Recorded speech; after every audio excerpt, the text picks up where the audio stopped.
అన్న నమస్తే అన్న, మీ పేరు అన్న? నరసింహారావు గుట్టుకొండ ఓకే అన్న, ఏం చేస్తుంటారన్న? చిగినాపురం.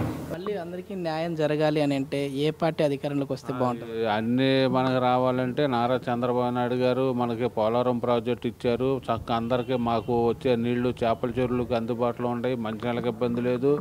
ఆయన ప్రభుత్వం వచ్చింది, పెన్షన్లు పెంచాడు, ముసలాళ్ళకి అందరికి బాగున్నాయి. మరి సమస్యలు అంటే ఇప్పుడు రైతాంగం వచ్చేటప్పటికి చిన్నగారు 3 ఎకరాల లోపలకి పెన్షన్ 1000-2000 వేయటం అవన్నీ అనేది ఏంటంటే సామాన్య రైతులకి ఓటం ఇచ్చినట్టే లెక్క. చంద్రబాబు నాయుడు గారు వస్తే మళ్ళీ బాగుంటుందని కోరిక. జగన్మోహన్ రెడ్డి గారు ముఖ్యమంత్రి అయ్యే అవకాశాలు ఉన్నాయని చెప్పి కొద్దిమంది అభిప్రాయపడుతున్నారు కదా, అది ఎట్లా చూడదు? ఈ జనాలు చెప్పుకునేది ఏంటంటే నాడిని బట్టి ఏ ఏరియాని బట్టి ఆ ఏరియా చెప్పుకుంటున్నారు. అది ఇక్కడ లోకల్గా మనకు వచ్చేసేసి మామూలుగా ఇది గుడివాడ నియోజకవర్గం అంటే ఎప్పటి నుంచో టీడీపీకి కంచుకోట అనేవారు.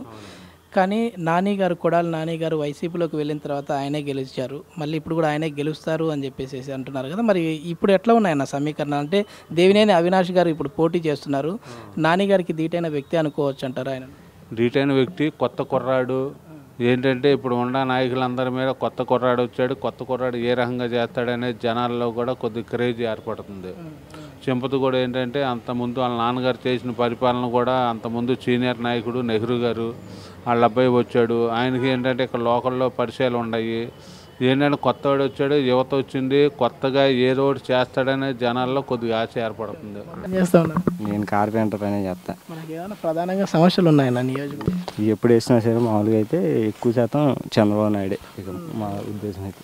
చంద్రబాబు నాయుడు గారు అది పార్టీని చూసేస్తారన్నారా లేదంటే వ్యక్తిని చూసేస్తారు? కాదన్నా, ఇక కొన్ని పనులు ఆయన కొద్దిగా మంచిగా ఏదన్నా వాళ్ళే ఏదన్నా తెలుగుదేశం పార్టీ వాళ్ళే ఏదన్నా మాకు నుంచి ఇప్పుడు మీకు కావచ్చు, మీ కుటుంబ సభ్యులకు కావచ్చు, ఎలాంటి మంచి జరిగిందండి? అంటే ఇంట్లో వాళ్ళకి మామూలుగా పశువు కుంకుమ కింద రావాల్సింది వచ్చినాయి, డ్వాక్రా వచ్చాయి, పింఛన్లు అర్హులు ఉన్నారన్న? మా ఇంట్లో అయితే ఎవరు లేరన్న. మళ్ళీ ఏ ప్రభుత్వం వస్తే బాగుంటుంది అనుకుంటున్నారు? మాకైతే మళ్ళీ తెలుగుదేశం వస్తే బాగుంటుంది అనేది.